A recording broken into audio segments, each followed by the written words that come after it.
Let go of everything you have ever been taught about prayer. Let the images of pleading, of desperate appeals, dissolve into nothingness. For you are about to step into a truth more ancient than words, a sacred law that operates with your every breath. The deepest prayer is not what you say, but who you are. Can you feel it? In this very moment, a signal is being broadcast from the center of your existence. It is woven not with words, but with the frequency of your mood, the color of your beliefs, the intensity of your focus, and the silent current of your emotions. You are not sending a request, you are the request. Every second you are making a conscious choice about the reality you wish to experience, a silent yet powerful declaration of the world you are calling forth. The universe doesn't listen to your words. It feels your vibration. The sacred promise, "Ask and you shall receive," was never a metaphor. It is a law of spiritual physics, as precise as gravity. Life in its infinite wisdom doesn't judge what you say, but simply responds in perfect harmony to the frequency you are becoming. It is a cosmic mirror reflecting back the exact energetic signature you carry. And here is the greatest secret. The answer to your every prayer already exists. It is not something being created for you in some distant realm. The moment a true desire, one of your whole being, not just a passing thought, ignites in your heart, the universal energy field has already rearranged itself to deliver the answer. Your challenge is not to wait for an external force to act. Your challenge is to become a vibrational match, to receive the gift that is already prepared for you. The only obstacle, therefore, has never been external. It is internal. There is no distance between you and God or you and the universe. The only distance is between the version of you who is asking and the version of you who has embodied that desire. This spiritual journey isn't about proving your worthiness to receive a blessing. It is the journey of closing that internal gap, the process of unifying who you are with the truth of what you want. Therefore, to receive is not a passive act of waiting. It is the art of allowing. It requires you to become a space of acceptance, a being of non-resistance, one who is finally tuned to the frequency of the answer that already is. Walk as if you already possess what you seek, not as a pretense, but because you understand a deeper truth on an energetic level. It is already yours. You are not a beggar at the gates of the divine. You are a co-creator, an architect of your reality. Your role is to actively choose and shape your world through your state of being. This book is your compass. It is not here to teach you how to ask. It is here to remind you how to be. Let us begin the journey back to your inherent power. Chapter 1. The Sacred Language of Desire. In the quietest moments of your life, when the noise of the outside world fades, have you ever heard a whisper from deep within? A yearning, a seemingly distant dream, a vision of another life, one more vibrant and fulfilled. For many years, I learned to ignore that voice. I believed it was a symptom of greed, of an insatiable ego. Whenever a desire for something greater, freedom, boundless creativity, a profound love surfaced, I would swiftly extinguish it with arguments of practicality, duty, and the virtue of settling for my lot in life. I built sturdy walls of logic to imprison my own soul, believing this was the way to live a humble and righteous life. But all I received in return was a growing emptiness, an invisible weight upon my heart. My soul, starved of its own longings, began to wither. It wasn't until I could no longer bear the internal silence that I realized a simple yet profound truth. Desire is not the enemy. It is a messenger. The story of Alara, a weaver from an isolated valley, always echoes in my mind. Her village subsisted on weaving flax into durable ash-gray cloth, functional and nothing more. From a young age, Alara was taught that a cloth's value lay in its strength, not its beauty. Wasting even a single thread on a frivolous decoration was considered shameful. But within Alara, another world existed. When she walked by the stream, she didn't just see water, She saw the shimmer of turquoise in the sun. When she looked at a wildflower, she saw royal purple hidden in its delicate petals. These colors called to her. They whispered of magnificent tapestries of pictures woven from thread that told stories of light and shadow, of joy and life. Her desire wasn't merely to weave.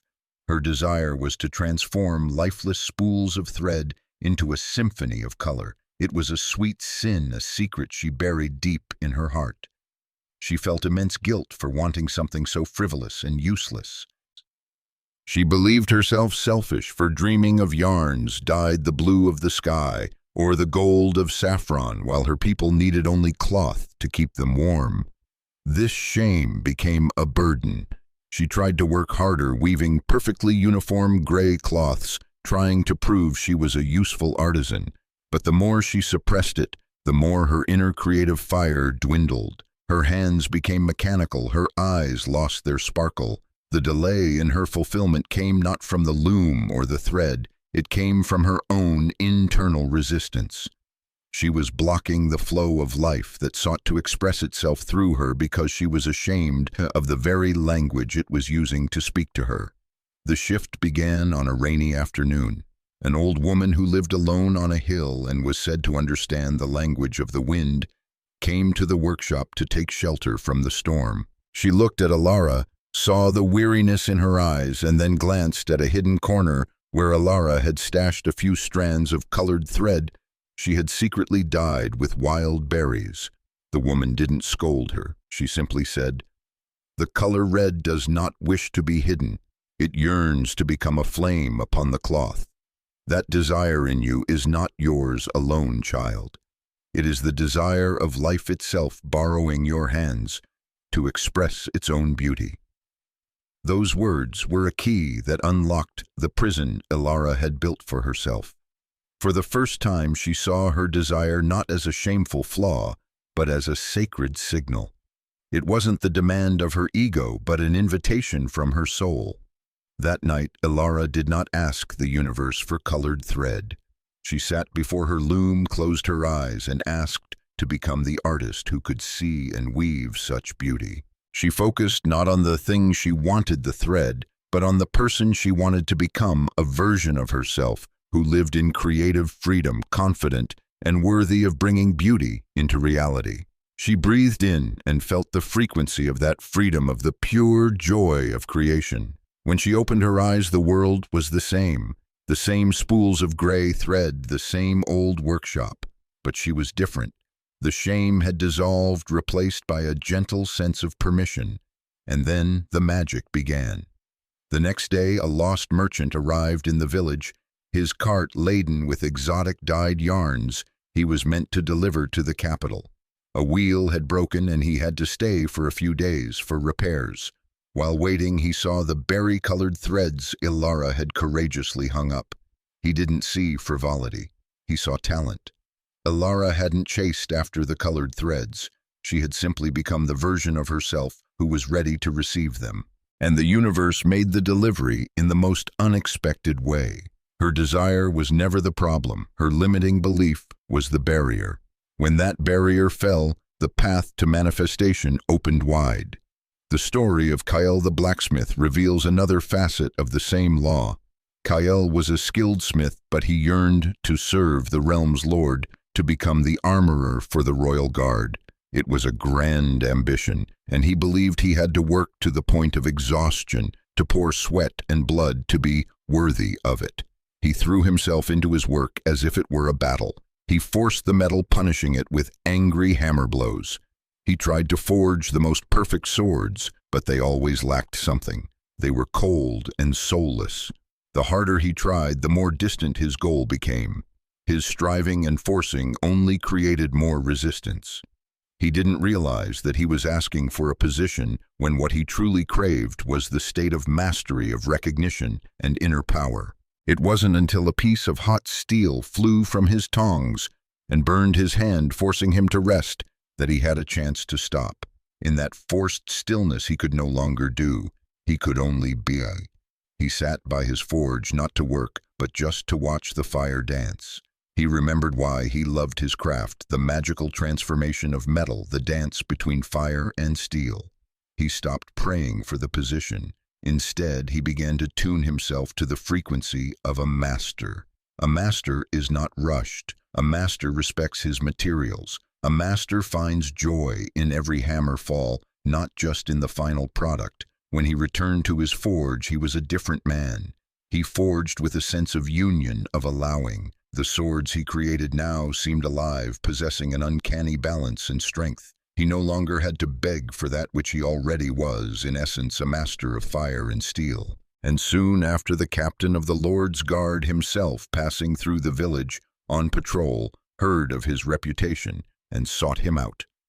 The captain was impressed not only by the quality of the sword, but by the calm confidence that radiated from Kyle. The position Kyle had so desperately chased now came to him naturally. The delivery was never refused. It was simply waiting for him to stop getting in his own way. The universal law, desire is not a sin to be suppressed, but a sacred signal. It is the soul's roadmap for expansion, an invitation to step into a grander version of yourself and the language life uses to guide you home. The delay comes not from the universe, but from your own resistance and shame. You cannot receive what you secretly feel guilty for, judge, or believe you are unworthy of. The size of your desire is never the issue. Your limiting beliefs are the only barrier. You do not pray to summon things. You pray to summon the person, the version of you who already lives in that reality. The surface desire, money, love, success, is merely a pointer to a deeper state of being, freedom, connection, inner power. To pray is to align with the frequency of that state in the here and now. The path of manifestation is not one of striving or forcing, but of allowing and embodying. Your job is to ask with purity and non-resistance, and then to become the version of yourself who no longer has to beg for that which they essentially already are. The delivery is never denied. It is only waiting for you to stop blocking it. Practice shifting your frequency tonight or right now if you can take a few moments for yourself in silence. Name the desire. Let one of your most genuine desires rise to the surface. Don't judge it, simply name it. For example, I desire a home by the sea. Shift from the thing to the state. Now ask yourself, what is the deeper state of being that this house represents? Perhaps it's peace, perhaps it's freedom, perhaps it's a feeling of safety and connection to nature. Identify that core feeling. Ask for the person, close your eyes. Instead of asking for the house, say with sincerity, I ask to become the version of myself who lives in profound peace, freedom, and connection. Embody and feel, breathe deeply.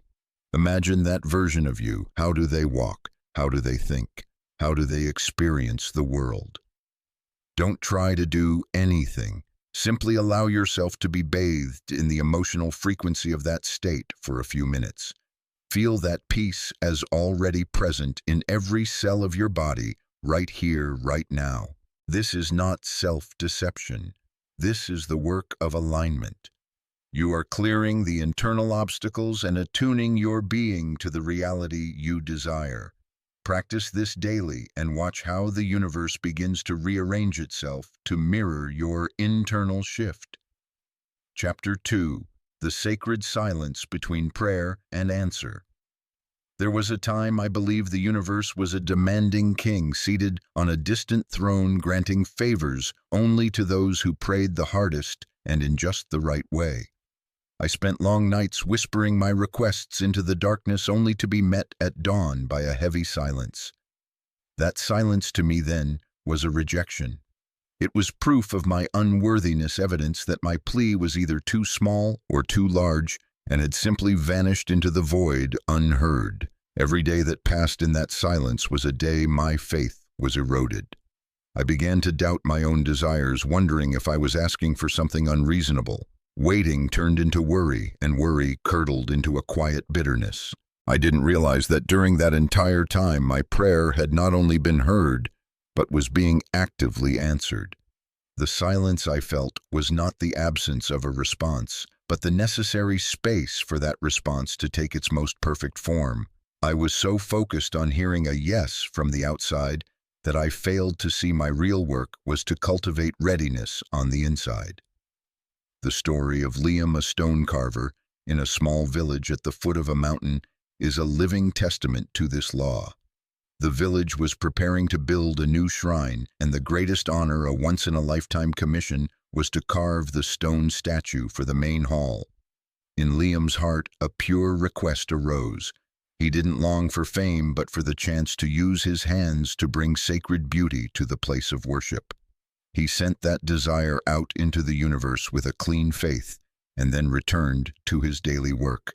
This was the act of asking once. Weeks passed. Liam heard nothing. He saw famous sculptors from other lands arrive to meet with the Lord Steward, presenting their ambitious sketches. Every passing carriage felt like a hammer blow to his hope. The silence from the castle on the hill was deafening. He began to ask himself, was my prayer not loud enough? Is my skill not refined enough? Doubt began to seep in, muddying his once clear inner channel. He had nearly given up, but just then a great storm swept through the valley, severely damaging the village's ancient stone well, the community's only source of water. The core pillar stone was cracked, and no one but Liam had the skill to repair such a complex structure. He set aside his disappointment and poured his entire being into saving the well. For days he worked deep underground in the quiet, with only the sound of his chisel and the stone. It was there, in the process of repairing the well, that he discovered a vein of pure white marble, a type of stone he had only ever seen in dreams, hidden deep beneath the old foundation. To work with this hard, rare stone, he had to invent a new carving technique, a method that required extraordinary patience and an intuitive understanding of the material. When the final chisel strike was made and fresh, clean water flowed once more, Liam emerged from the well covered in dust, but with a soul that felt strangely peaceful, and waiting for him on the surface was the Lord's steward. The steward explained that the plans for the statue had been stalled. The specific marble they wanted could not be found anywhere. But when he heard news of Liam's skill saving the village and of the vein of white stone he had just uncovered, he realized the answer had been here all along. The silence Liam experienced was not a rejection. It was a divine orchestration. The universe needed time for the storm to arrive, for the well to break, for Liam to be given the chance to work with the perfect material and develop the precise skills needed to become worthy of his own aspiration. His prayer had been answered instantly, but he wasn't ready to receive it. The delay was the necessary preparation process for him to fully accept the gift. While Liam's story shows the universe's orchestration, the story of Anya, an herbalist, shows how we create our own delays with our inner static. Anya longed for a soulmate, a spirit who could understand her silent connection to the earth. She sent out a prayer for a deep love, and for a moment she felt a peaceful certainty. But that alignment didn't last. The next day her mind kicked in. How could that happen? I'm just a girl who lives in the woods. She began to analyze, to plan, to try to help the universe. She sized up every single man in the village, looking for signs, trying to force a mismatched piece into her puzzle. Her initially pure prayer was now shrouded in a thick fog of anxiety, doubt, and the need for control. Her inner channel was constantly fluctuating between the frequency of desire and the frequency of lack. She was sending contradictory signals. I want a deep love, immediately followed by, but that's impossible. The silence she experienced was the direct result of the static she was creating. The universe cannot deliver a gift to a constantly changing address. The anxiety exhausted her. One morning she realized she could no longer even hear the whispers of the plants, the friends she had always trusted. She had become too noisy inside. That was when she decided to let go. She was tired of managing the outcome. She performed a small private ritual. I have asked. My part now is to keep my soul clear and peaceful. I surrender the rest. She stopped searching. She returned to the work of daily alignment. She walked in the forest not to find herbs, but simply to enjoy it. She brewed tea not to heal, but to savor the taste. She returned to aligning with the frequency of peace and wholeness, the core state she had been seeking all along. A few weeks later, a scholar from the capital city journeyed to her region to study rare plants.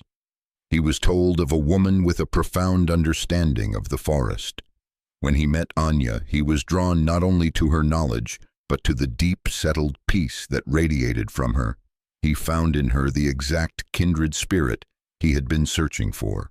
The answer to Anya's prayer was never delayed by the universe. It was delayed by her own anxiety. When she stopped trying to control the how and the when and focused only on maintaining her inner alignment, she opened the door for the answer to walk in. The universal law. Every prayer is heard instantly and completely because Source responds not to words, but to frequency. It does not judge worthiness, keep a tally of the past, or fail to hear the soul's desire, even when the mind cannot articulate it. Your prayer never falls on deaf ears. The silence you perceive is not absence, but preparation. What you call a delay is actually a divine orchestration in progress. What you call unanswered may be a sacred redirection to an even better path. You are not being ignored. You are being prepared. The critical question is not, is the universe listening to me, but am I maintaining the alignment to receive the answer? We create our own delays when we constantly fluctuate between desire and doubt, between prayer and worry. Your job is not to manage the outcome, but to keep your inner channel clear and free of static. The formula for manifestation is ask once, align daily, receive when ready. The asking is a single act of initiation, a signal sent. The alignment with the frequency of your desire is a continuous practice, and the receiving only happens when your inner world finally opens the door and allows it in. Practice clearing your inner channel. Choose a desire that you have prayed for but feel has gone unanswered.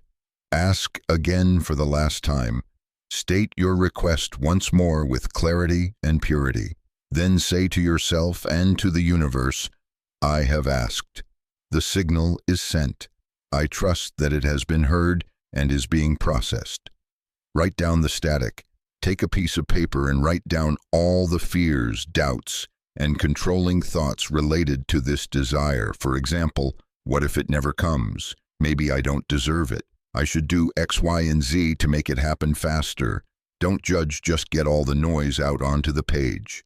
Release with intention.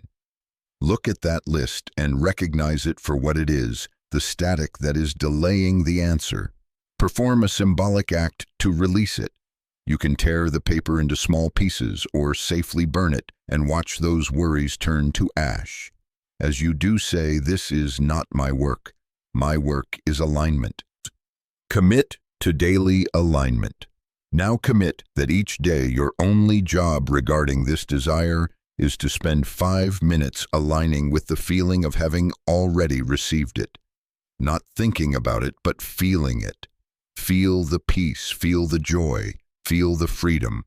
This is the work of keeping your inner channel clear so that when the package is delivered, you're home to receive it. Chapter 3. The Mirror of Resonance. On my journey, I once made an incredibly common mistake. I believed the universe was a giant treasure chest, and my job was to find the right magic words to open it. I spent so much time polishing my prayers, trying to make them eloquent and worthy. I would ask for peace while my heart was screaming with anxiety. I would ask for abundance while every cell in my body was trembling with the fear of lack. And of course, the universe responded to me perfectly, but it didn't respond to my words. It responded to the screaming and the trembling. The reality I received always matched my sustained state of being with pinpoint accuracy, not the beautiful words I uttered in a moment of prayer. It took me a long time to understand a foundational truth. The universe is not a benefactor. It is a giant mirror. It doesn't give you what you want. It reflects who you are. The story of Finn the baker etched this lesson into my mind. Finn had a great aspiration. He wanted his small bakery to become the most prosperous in the region, for his warm loaves of bread to be brought to the Lord's own table. He was a skilled baker, and his prayers were sincere. However, his reality told a different story. Though he asked for prosperity, his daily state of being was one of anxiety. He woke each morning with a fear of competition. He kneaded his dough with the energy of frustration, thinking of unpaid bills. He looked at his customers and silently worried they wouldn't return. The vibration he consistently broadcasted was one of lack, and the cosmic mirror reflected it perfectly. A rival bakery opened right across the street. A critical shipment of flour arrived moldy. His revenue remained stagnant. The gap between his prayer and his receiving wasn't empty space. It was an honest mirror. It was reflecting everything within him that was not yet in harmony with prosperity. His fear, his impatience, and his feeling that he always had to struggle to survive. He was living in the frequency of scarcity, so he could only attract more evidence of scarcity. The shift only came one morning when he was completely exhausted. He decided not to bake for sale. He took out a small portion of dough and made a single loaf just for himself, the way his late grandfather had taught him. He baked with gratitude for the wheat, for the cool water, for the warm fire. He no longer kneaded with worry, but with the pure joy of creation. In that moment, he needed nothing. He was already whole. That small act changed his entire resonance. He began to bring this new energy into his work every day. He sang while he kneaded. He smiled genuinely at every customer. He gave a small bun to a beggar child on the street, not from pity but from a true sense of abundance. His frequency had shifted from I need to I have. The energy of the bakery transformed. People began to flock to it, not just for the good bread, but because they felt an unusual warmth and joy. One day, the Lord's personal chef on his way to the market was drawn in by the sound of Finn's cheerful singing. He stepped inside and immediately sensed the difference. The loaf he bought that day wasn't just delicious, it carried the energy of joy and abundance. The very next day, a large order from the Lord's castle arrived. Finn didn't attract what he asked for, he attracted what he resonated with. When he consistently changed his own frequency, the mirror of reality had no choice but to reflect a new, more prosperous image. If Finn's story shows the power of resonance, the story of Lyra, the keeper of the ancient library, reveals another facet. That delay is not a punishment, but a form of grace. Lyra longed for great wisdom. She wanted to become a sage, capable of seeing into the future and offering wise counsel. She prayed for the gift of truth. She studied ceaselessly and meditated diligently, but the profound truth she sought still eluded her. At times she saw fleeting images, but they were fragmented and confusing, often leading to mistaken judgments. Once she advised a farmer to sow his seeds early because she saw a warm spring only for a late frost to destroy the entire crop. Her heart was broken with guilt and confusion. She felt as if the universe was mocking her. In her deepest despair, her teacher, an old hermit, came to her. He didn't teach her a new technique. He simply asked one question.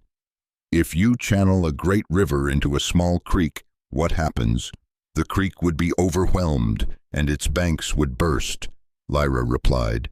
The teacher nodded. Your heart desires a river of wisdom, but your soul, your inner fortitude is still but a small creek. The silence you perceive is not a rejection. It is grace. The universe is protecting you from a gift you are not yet strong enough to hold. It will not place a great blessing into hands that still tremble with doubt and attachment. Those words changed Lyra's perception completely. She realized that the delay was not a punishment, but a protection. The universe was keeping her answer safe, waiting until she was stable enough to receive it without harming herself or others. She stopped chasing the gift. Instead, she began the more important work, building a worthy vessel. She focused on cultivating humility, patience, and peace of mind. She learned to abide in not knowing. Gradually, as her creek widened and grew deeper and stronger, the river of wisdom began to flow in on its own, gently and clearly. The gift had been there all along, just waiting for her to be ready. The universal law. You do not attract what you ask for, you attract what you resonate with. This is the foundational law. The universe doesn't respond to a fleeting request, but to your sustained state of being. Your vibration is the deciding vote for your reality. Ask yourself, am I living in the frequency of already having it, or am I still rehearsing the feeling of wanting it? The gap between asking and receiving is not empty space. It is a mirror. It is not a sign of rejection, but a space for your preparation. It reflects back to you everything within that is not yet in alignment with what you wish to receive. Your fears, your impatience, your feelings of unworthiness, and your attachments. Alignment is energetic coherence. The universe doesn't wait for perfection, it waits for consistency. When your thoughts, emotions, words, and actions are all broadcasting a single unified signal, it is already mine, I am ready. The door opens. Delay is not a punishment, it is a graceful protection. The universe will not place a great blessing into hands that still tremble with doubt or fear. The answer isn't being denied, it's being held in safekeeping until you are truly strong and ready to receive it without being harmed by it. Practice the energetic coherence. Check.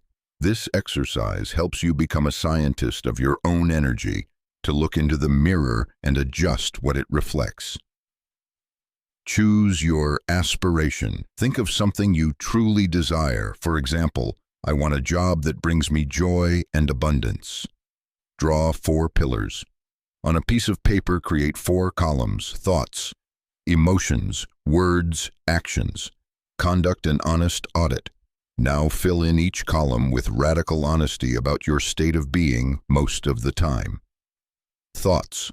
What are my secret automatic thoughts about my career?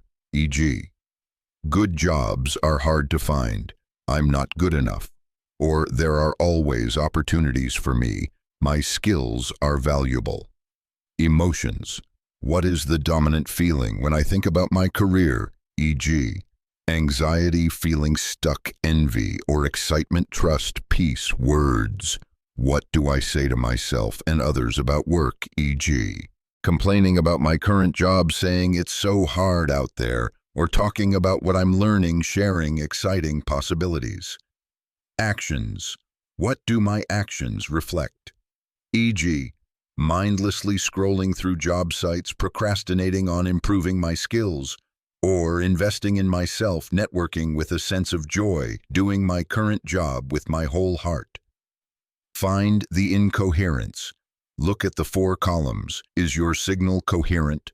Or do your thoughts say, yes, but your emotions scream, no? Do your words project positivity, but your actions demonstrate stagnation? This is energetic static. Choose one point of adjustment.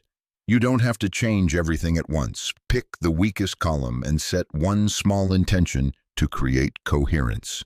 For example, this week, every time I start to complain about my job, I will stop and state one thing I'm grateful for about it instead. By practicing this energetic coherence, you are cleaning your mirror. You are speaking to the universe in a single, clear, and powerful language. You are becoming the person who is ready to receive. Chapter 4.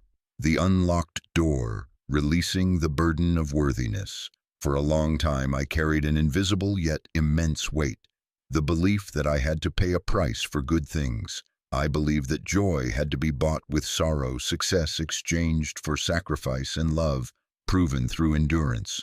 I saw the universe as a strict accountant, and I tried to accumulate merit points through effort and pain, hoping that one day my ledger would balance and I would be deemed worthy.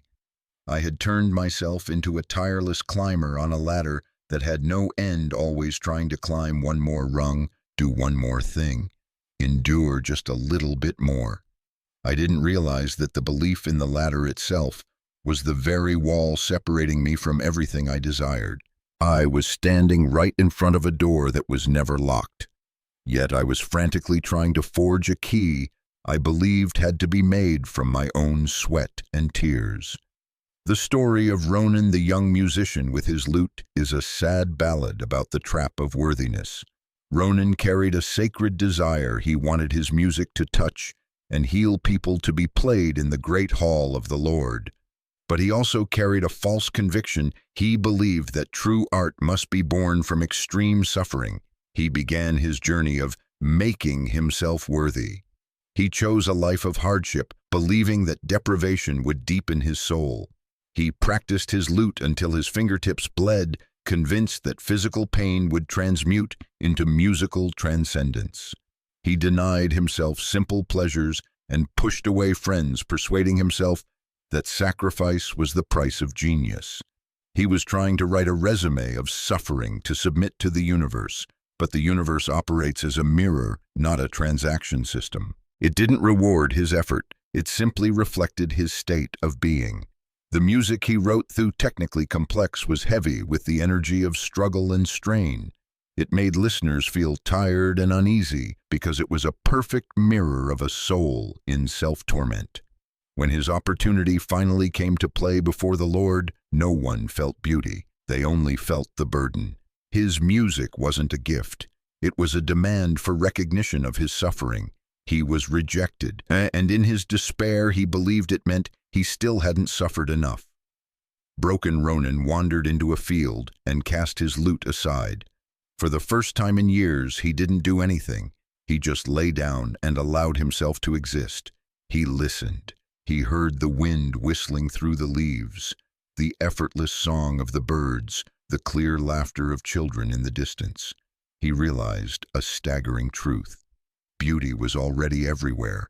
Joy needed no justification. Music wasn't a struggle, it was a flow. His value as a musician wasn't located in the calluses on his fingers or his sleepless nights. It was already inherent, a self-evident truth. He picked up his lute, but this time with a completely different heart. He didn't try to create music. He allowed music to flow through him. He played with the wind. He echoed the birdsong. The melodies that emerged were light soaring and deeply healing because they were born from a place of wholeness, not of lack. He had stopped climbing the ladder of effort and instead sank deep into a state of allowing. And as he was playing for himself by the river, an emissary from a neighboring kingdom passed by. She had heard countless talented musicians, but she had never heard music so pure and peaceful. She didn't hear effort, she only heard truth. Ronan was invited to play at a royal wedding, an honor he had never dared to dream of. He received it when he stopped trying to be worthy of it.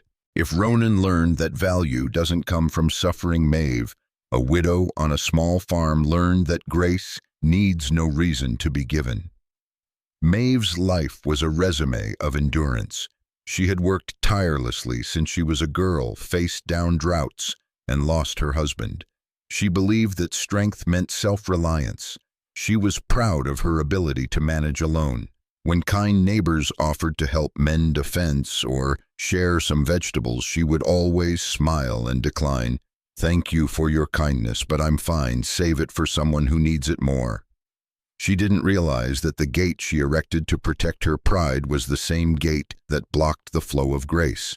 She believed she was only worthy of help when she was completely depleted. The change came from the smallest of acts. One afternoon, the neighbor's young son ran over, not with a heavy offer of help, but with a gift in his hand, a single brilliant purple wildflower. "Ma'am," the boy said, "this flower was growing by our fence. I think it wanted to be in your house." A wildflower, something that could not be earned, something that was not a reward for hard work. It was simply a gift of beauty offered unconditionally. In the moment she accepted the flower, something inside Maeve broke open. She realized she did not have to be broken to be allowed to receive. Her permission was enough. She placed the flower in a glass of water on her table.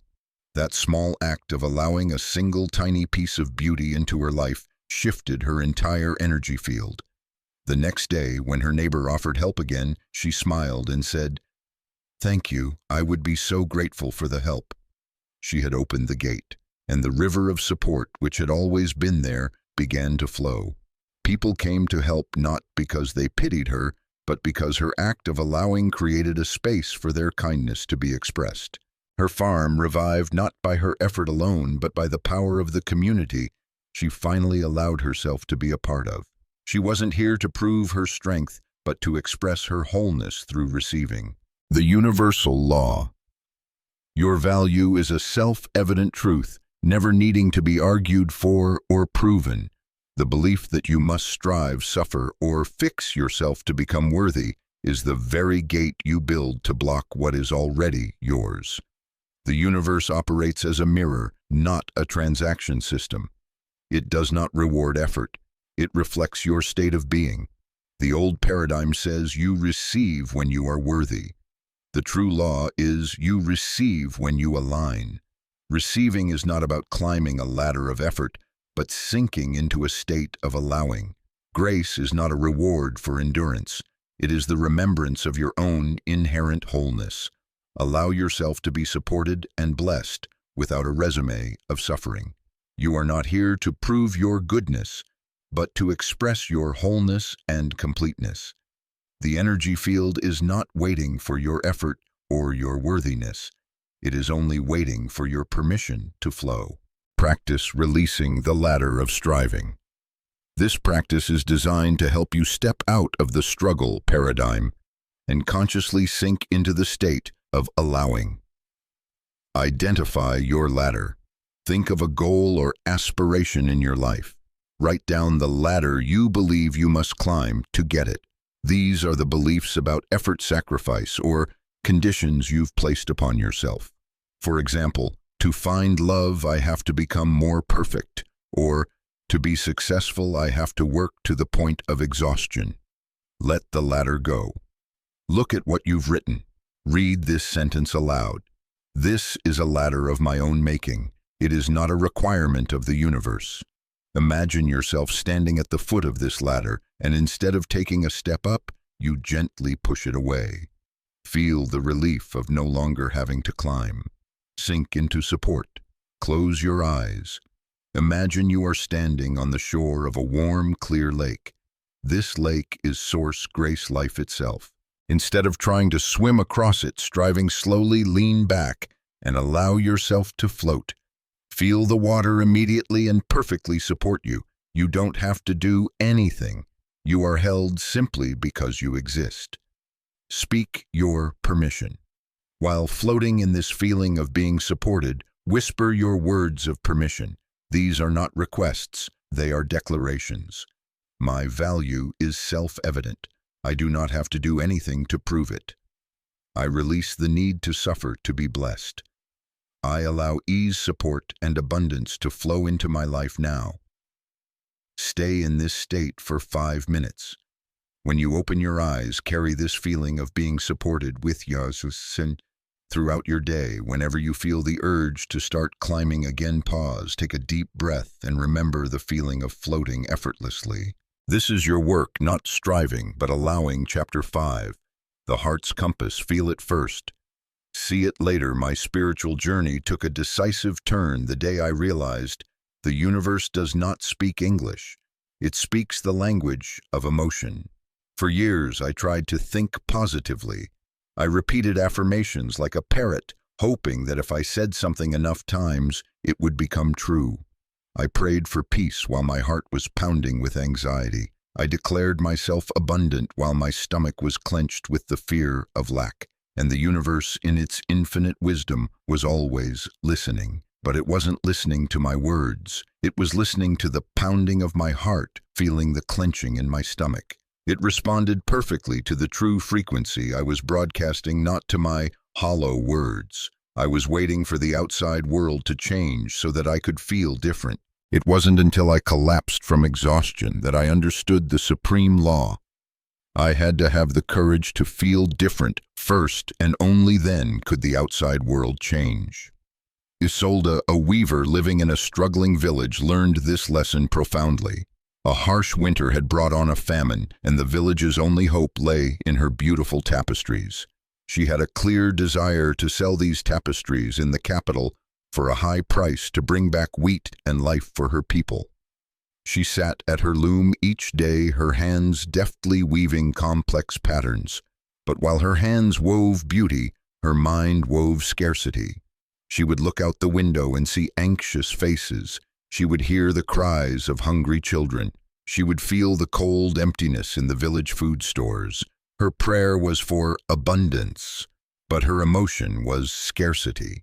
When she took her finest work to the capital, the merchants felt her desperation. They could smell the lack in her energy. They bargained mercilessly. In the end, she sold her tapestries for a pittance, just enough to buy a meager amount of food to get by. Her senses had confirmed what she believed to be true: life is hard. The physical world was simply an echo, a time-delayed feedback to the vibrations she had been emitting for weeks. Returning in defeat, an old woman in the village, one who was said to talk to the wind, offered no comfort. She simply placed a hand on Isolde's heart and asked one question. "Child, when you weave, are you weaving tapestries or are you weaving the feeling of hunger?" The question awakened Isolde. She realized she had spent all her time weaving the frequency of lack. She decided to conduct a bold experiment. The next day, before she touched the loom, she sat down and closed her eyes. She did not pray. She rehearsed. She intentionally summoned the feeling of abundance. She imagined the scent of freshly baked bread filling the village. She heard the crisp laughter of well-fed children. She felt the pleasant weight of a full sack of wheat on her shoulder. She was not pretending to be happy. She was rehearsing the feeling of the wish fulfilled within her own nervous system. She carried that feeling into every thread. She wove joy. She wove gratitude. She wove security. When she returned to the capital, she was no longer the desperate woman from before. She carried the peace of one who was already provided for. A duchess passing by didn't just see the patterns, she felt the energy radiating from the cloth. "These tapestries," she said, "they feel like a harvest festival." She bought all of them for a price that stunned Isolde. Isolde had learned the secret of creation: feel it first, and then you will see it. While Isolde learned to rehearse the feeling of abundance, Alaric, a young scholar, had to learn to rehearse the feeling of wisdom. Alaric yearned to be a sage, a person of deep insight. He believed the path to this was through accumulating knowledge. He read day and night, trying to fill his mind with theories and facts. But the more he read, the more ignorant he felt. His senses constantly reported his deficiency. "Look, there is a whole library of books you haven't read. You can't be a sage yet." He was waiting for external proof, reading every book to give himself permission to feel wise, an impossible task. His teacher, seeing the student's misery, took all of Alaric's books away for a week. "Stop reading about wisdom," he said, "and start practicing it." He gave Alaric one task every day: to sit quietly by the village gate and simply observe. Alaric began his practice. He could no longer seek answers in books. He could only find them within. He asked himself, "What does wisdom feel like?" He realized it wasn't the feeling of knowing everything. It was stillness, it was patience, it was deep listening, it was peace in the absence of an answer. He practiced that feeling in his body. He breathed in stillness. He breathed out patience. As he sat there, no longer an anxious scholar, but an embodiment of peace, people began to approach him. They didn't ask him about complex theories. They told him their troubles. And Alaric, because he was resonating with the frequency of wisdom, didn't offer textbook answers. He offered them his presence, an empathetic silence, a gentle question. And this was extraordinarily healing. He realized that his senses, the sight of unread books, were only an echo of the past.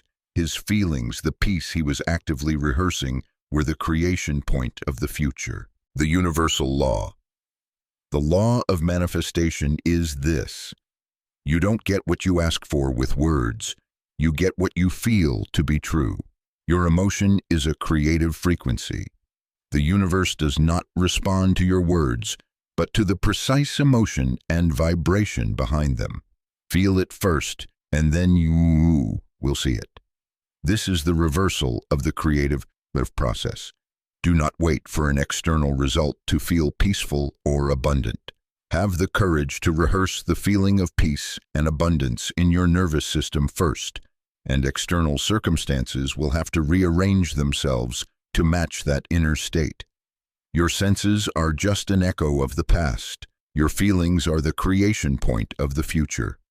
The material world is a time-delayed feedback showing you the results of your previous vibrations. To change the future, you must have the courage to trust your feelings more than you trust what your eyes and ears are reporting in the present. Receiving is not pretending, it is rehearsing the emotion.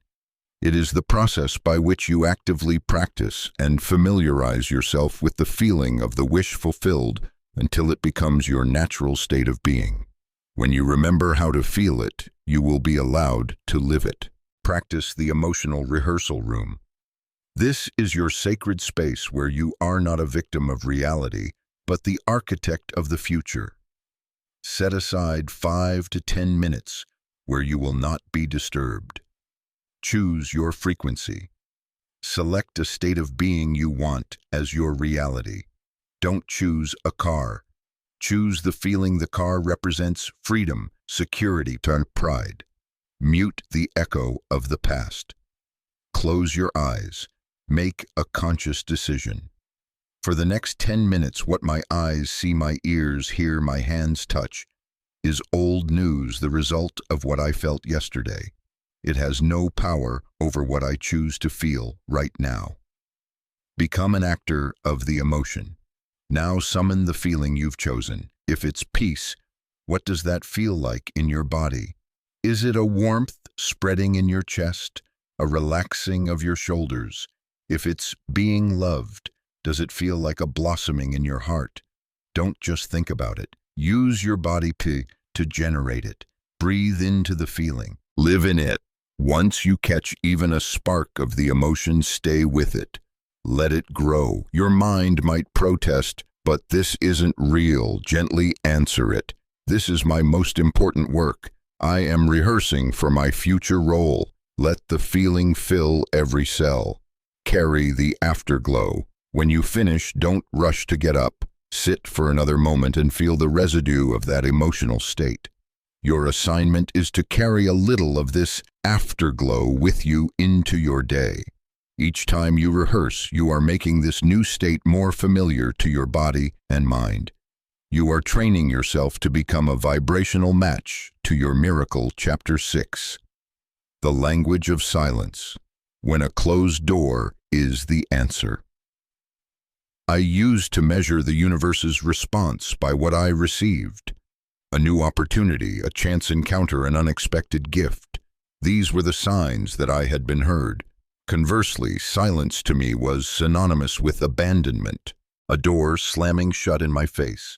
A plan falling apart at the last minute. A relationship ending. I interpreted all of these as proof that my prayer had been rejected, that I had taken a wrong turn. I didn't understand that I was only listening with one ear. I didn't realize that silence is also a language, and that sometimes the most powerful answer lies not in what arrives, but in what quietly departs. I would pray for change, yet be terrified when the universe began the first and most necessary task, clearing the space. Marcus, a talented merchant, always yearned for growth. Every morning he prayed for his business to expand, for new opportunities and greater prosperity. He sent his request out with a sincere heart, and the universe responded immediately, but the answer did not come in the way he expected. Instead of new contracts, his oldest and most trusted trading partner abruptly ended their collaboration. Instead of smooth sailing, a storm sank the ship carrying his most important cargo, forcing him to abandon a lucrative route. The assistant he trusted most also resigned to start his own business. Marcus fell into despair. He had asked for more, yet all he received was loss. He felt as if he were being punished, ignored. The silence from the universe was terrifying. He didn't know that this right here was the language of realignment. In that forced stillness as his business slowed, Marcus had time to sit down and review his old ledgers for the first time in years. He was stunned to discover that his trusted partner had been quietly altering the terms, eroding his profits over time. He realized the sea route he had lost was in fact becoming increasingly dangerous and costly, and his assistant, though loyal, had been making many small, costly mistakes due to being overworked. Those disasters were not punishments, they were a surgery of grace. The universe had answered Marcus's prayer for expansion by first removing everything that was secretly holding him back and weakening his foundation. The door that closed with his old partner created the space to find a better one. The lost route forced him to discover new, safer, and more profitable paths. The departure of his assistant pushed him to streamline his entire operation. What Marcus thought was rejection was actually a sacred clearing. The empty space he feared was the very fertile ground needed for the seeds of true prosperity to sprout. If Marcus's story shows the answer in what leaves the story of Elena, the potter shows that the answer is often a calibration process, not a pre-packaged gift. Elena longed for steadfastness. She was tired of her mind being like a leaf in the wind, shaken by every word, every minor event. She prayed for strength and an unshakable faith, but instead of feeling stronger, she felt weaker than ever. All her inner turmoil seemed to be amplified. A gentle criticism would send her spiraling for days. A cracked pot in the kiln would make her feel like a complete failure. She cried out in confusion, "I asked for strength. Why have you given me weakness?" She didn't understand that she was standing in the very center of her answer. Her teacher, an old master potter, said nothing. He simply handed her a lump of rough, hard clay and said, "Make it strong." Elena tried to force it into shape with her strength, but the clay remained rigid. She realized that to make the clay strong, she first had to make it soft. She had to add water to knead it with patience to remove every hidden air bubble, the empty pockets of weakness. She had to place it on the potter's wheel and learn how to keep it centered as it spun. The process of making the clay steadfast required it to pass through a stage of being vulnerable and completely in a state of allowing. In that moment, Elena had an awakening. The universe had answered her prayer for strength by exposing all her weaknesses, all the air bubbles in her character, so that she could recognize and heal them. Her heightened sensitivity was not a punishment. It was a diagnostic tool. The silent period when she felt unheard was actually the sacred space of the potter's wheel, where she was being calibrated, reshaped from the inside out. Faith and strength are not gifts that are bestowed. They are the results of an alignment process. She became strong not when the challenges disappeared, but when she learned how to hold her center even as the world spun around her.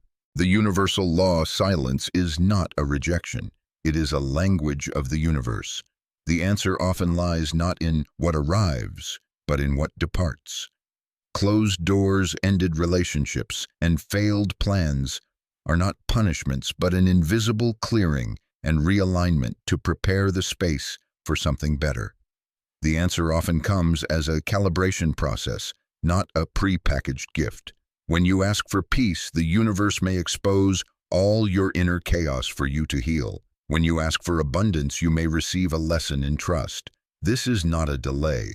This is the alignment process in action. The moment you demand physical proof to validate your faith, you have stepped out of the state of faith. True power lies in trusting the process even when nothing seems to be happening, knowing you are heard and held even in the stillness. A season of silence is not empty. It is a sacred, formative space. The quiet period is precisely when everything is being prepared so that you can become the person strong enough to fully receive the blessing when it arrives. Practice translating the language of silence. This practice helps you shift from the role of an anxious waiter to a wise participant in your own process.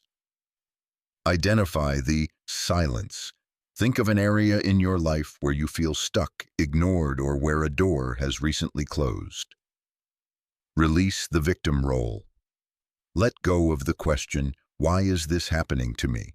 Instead, take a pen and write down the answers to these two constructive questions. Translate the language of clearing and calibration. The clearing question: what might this lost closed door be creating space for?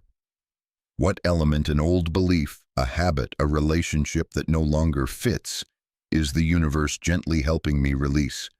The calibration question: what quality, patience, trust, forgiveness, courage is being forged within me during this season of silence? What version of myself am I being invited to become? Write the new narrative based on your answers.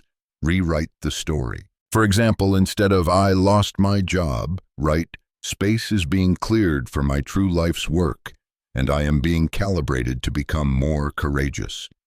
Instead of "He, she left me," write, "I am being freed from a relationship that was no longer a match, and I am learning to love and value myself first." Declare your trust. End by reading this declaration aloud. I understand that this silence is not empty. I am being shaped and prepared. I trust this process. I know that I am held. This practice helps you see the hand of the universe at work, even in the dark, and transforms a period of waiting into a meaningful collaborative adventure. Chapter 7. Upgrading the Asker, when prayer becomes a declaration. When I first began this journey, my prayers were a whisper uttered from a place of lack. I would ask for something external: money, love, recognition, with the fervent belief that when I got it, then I would feel peaceful, whole, and secure. My prayer came from the paradigm of "things will change my feelings." It was the prayer of a child believing a new toy will bring eternal happiness. Years later, after countless seasons of silence and lessons in calibration, I realized I had been reading the map upside down. I had come to understand a higher truth. The feeling must come first, and it is the feeling itself that architects the thing. Peace is not the destination after the storm has passed. It is the clear sky that allows the sun to shine. My prayers began to change. They were no longer a plea, but a cultivation. I had begun to upgrade the Asker. Let us return to Kael, the blacksmith we have met before. After gaining recognition and working for the Lord, he now held a new desire, grander than all the rest: to forge a legendary sword for the king himself, a masterpiece that would pass into legend. His initial prayer, though sincere, still carried the echo of his old self. He prayed for this opportunity to prove he was the best, to feel like a true master. He was in a state of striving. He submitted complex, ambitious designs, but all he received in return was silence. No response came from the royal palace. The Kael of old would have fallen into despair, believing he wasn't good enough. But the Kael of now understood the language of silence. He realized the problem wasn't in his skill. The problem was in the identity of the person who was asking. A king's master smith is not an ambitious artisan in need of validation. He is an embodiment of calm power and integrity. Kael understood a core principle. He was not waiting for the answer. The answer was waiting for him to update his identity. He stopped focusing on the king's sword. He focused on becoming the man who could create it. He spent time teaching the younger smiths, sharing his knowledge generously. He forged simple tools for the villagers with the same devotion as he would a weapon. He found his power not in the recognition of others, but in the quiet presence by his forge, in the steady rhythm of his hammer. He had transformed from a talented blacksmith into a peaceful master. One evening, watching the sunset, Kael felt a profound completeness within. He felt an urge to ask again, but this time it was not a plea. It had no words. It was a feeling, a silent declaration: "I am ready." The very next day, an emissary from the royal palace came to find him. The king was not interested in his old designs. He had heard tales of a blacksmith with an unusual presence, one who could imbue metal itself with peace and integrity. He didn't want a sword forged by ambition. He wanted a sword forged by wholeness. An answer meant for a person in a state of power cannot be delivered to that same person while they are in a state of striving. Kyle didn't change his prayer, he upgraded the asker, and the answer didn't just arrive. It became grander and more true than the version he had once longed for. When the upgrade process is complete, prayer ascends to its highest level. It is no longer a question but a declaration. Serafina, an unofficial elder in a small village, was the embodiment of this tier of consciousness. A terrible drought was devastating the land. The villagers gathered in the square, turning their faces to the dry, brassy sky and praying. Their prayers were a chorus of fear. "Oh God, please send rain. Please don't let us starve." They were broadcasting the frequency of lack, and the sky remained cruelly silent, reflecting their own fear back at them. Serafina did not join in the lament. She walked slowly into the center of the circle, her posture straight but relaxed. She closed her eyes. She did not ask for rain. She was not reaching for something outside of herself. She was performing the highest act of creation. She became the rain. She did not think about rain. She felt it. She felt the cool drops on her wrinkled skin. She smelled the rich, earthy scent of damp soil after a long thirst. She heard the sound of roots greedily drinking the life-giving water. She was no longer a woman praying for rain. She had become a land that had been blessed by rain. Her prayer was not a question sent to the heavens. It was a declaration of a truth already complete within her energy field. She was using her state of being to tell the universe, "The waiting is over, the rain is here, abundance is our truth."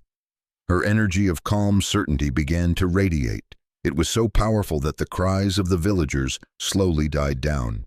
They looked at her, and their panic began to be replaced by a strange trust. The frequency of the entire square shifted from desperate lack to quiet faith. And then the miracle occurred. On the horizon, streaks of gray cloud began to form where only hopeless blue had been before. A breeze began to blow, carrying the scent of moisture. And then the first drops of rain began to fall, gentle but persistent, quenching the parched earth. Serafina didn't chase the rain. She became the oasis, and the energetic desert around her had no choice but to rush the rain to meet her in that state. The universal law. The initial prayer comes from the belief that getting the thing will change the feeling.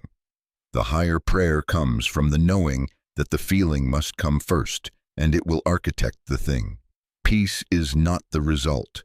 It is the environment where results are born. Sometimes you are not waiting for the answer.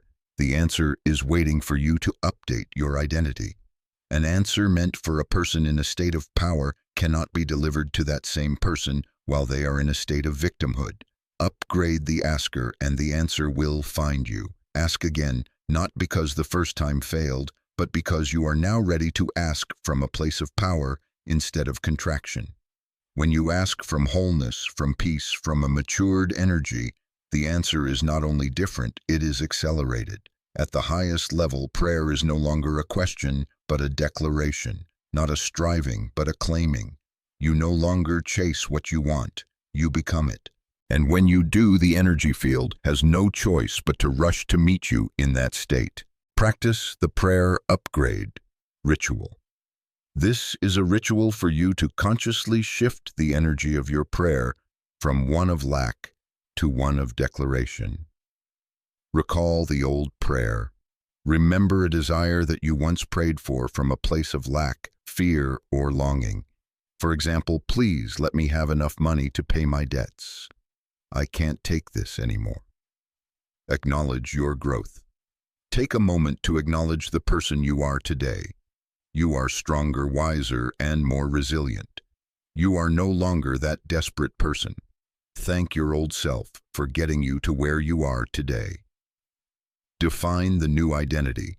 The person who already has what you desire, who are they? What is their dominant state of being? Instead of a worried debtor, perhaps it is a wise financial steward, an embodiment of freedom and security, or a magnet for prosperity. Choose a powerful identity. Declare from the new identity. Now stand tall, take a deep breath, and step into the role of that new identity. From this place, restate your prayer as a declaration of truth. Old prayer. Please give me enough money to pay my debts. New declaration. I am an embodiment of financial freedom and security. I am aligned with the flow of prosperity, and I allow all necessary resources to come to me with ease and in wholeness. Feel the difference. Notice the sensation in your body. The old prayer likely brought a feeling of contraction, of pleading. The new declaration should bring a feeling of expansion, of groundedness and power. Stay with this feeling. This is the frequency of receiving. You have just performed a powerful energetic upgrade. You are no longer asking. You are declaring who you are. Chapter 8. The Mountaintop of Embodiment. When you are the answer.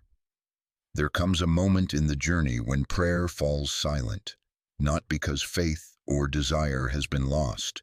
On the contrary, it is a moment of faith so profound that words become unnecessary. The alignment is complete. The feeling of waiting, of longing for something external has dissolved. It is replaced by a quiet, settled knowing. I realized I had stopped looking for the answer because somehow I had begun to walk as the answer itself.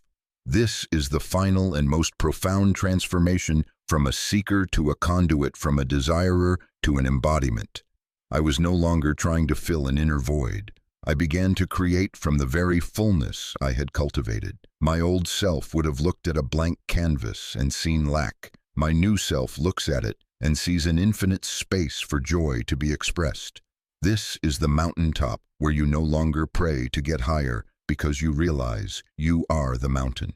Let us return to Alara the weaver, who was once ashamed of her desires. Many years have passed. Her tapestries now adorn the most prestigious halls.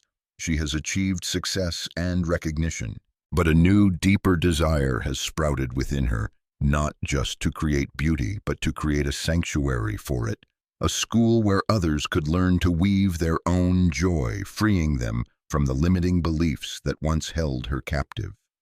The Alara of old would have begun to pray. She would have prayed for land, for money, for students. But the Alara of now was at a different level of consciousness. She didn't ask for a thing. She began to embody the school. She turned her old barn into an open workshop filled with light and fresh flowers.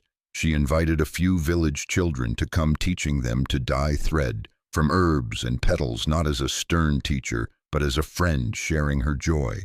She treated her small space with all the reverence and dignity as if it were already a great academy of the arts. Her state of being was no longer, I long for a school. Her state was, I am the school. She had normalized her aspiration. The idea of the school was no longer a distant dream. It had become her natural living reality in every daily action. It felt as familiar as a memory. And when that alignment was complete, physical reality had no choice but to bend and conform. An architect tired of building cold fortresses happened to pass by and was drawn to the pure creative energy radiating from Alara's workshop.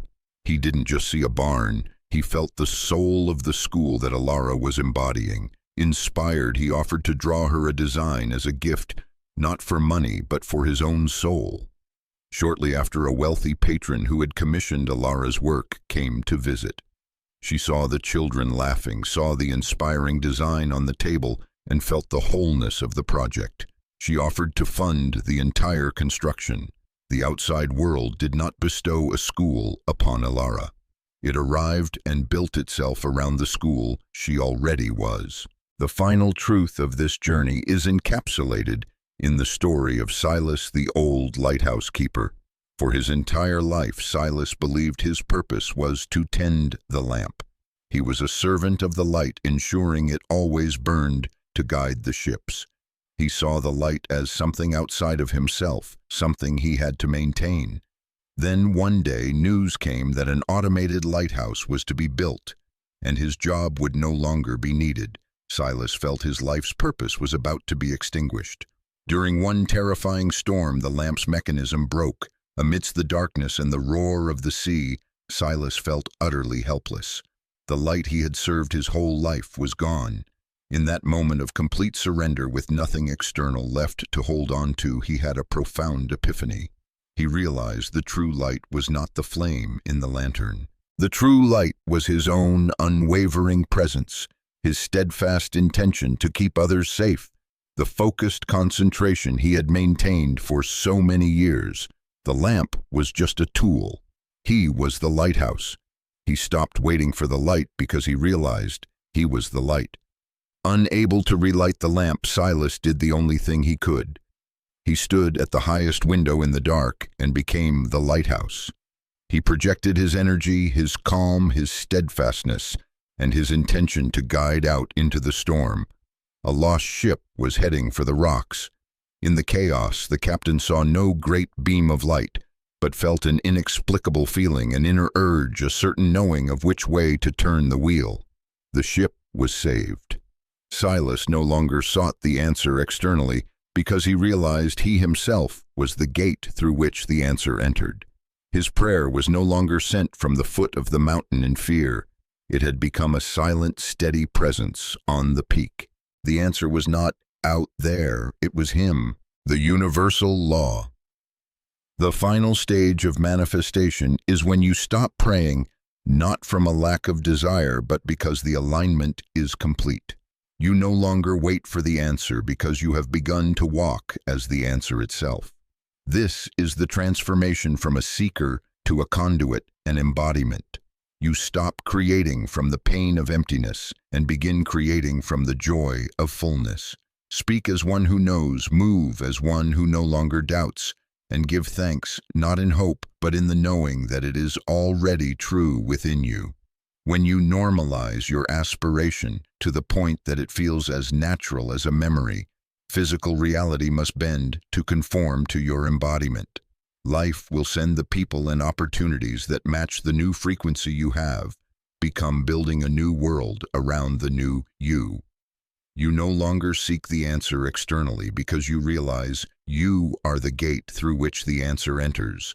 You stop waiting for the light because you realize you are the light. The prayer is no longer sent from the foot of the mountain.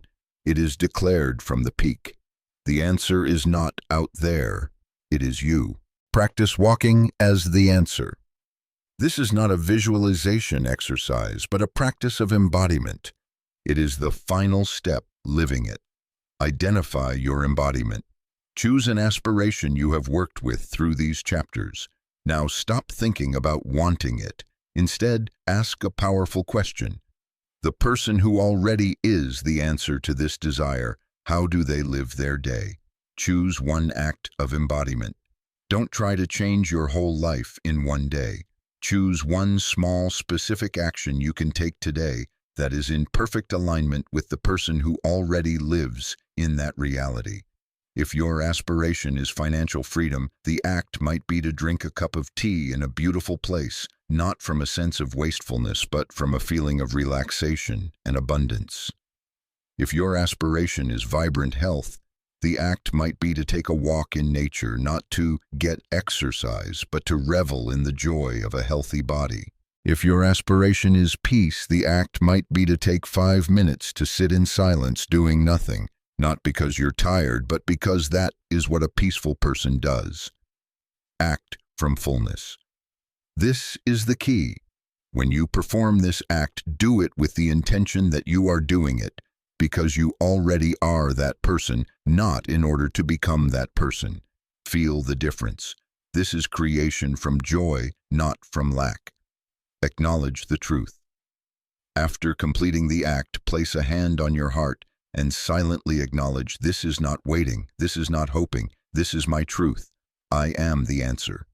By repeating this practice, you are erasing the line between the person you are and the person you wish to be until there is no line left. You are no longer building a bridge to a new reality. You realize that you are the bridge, the destination, and the entire journey.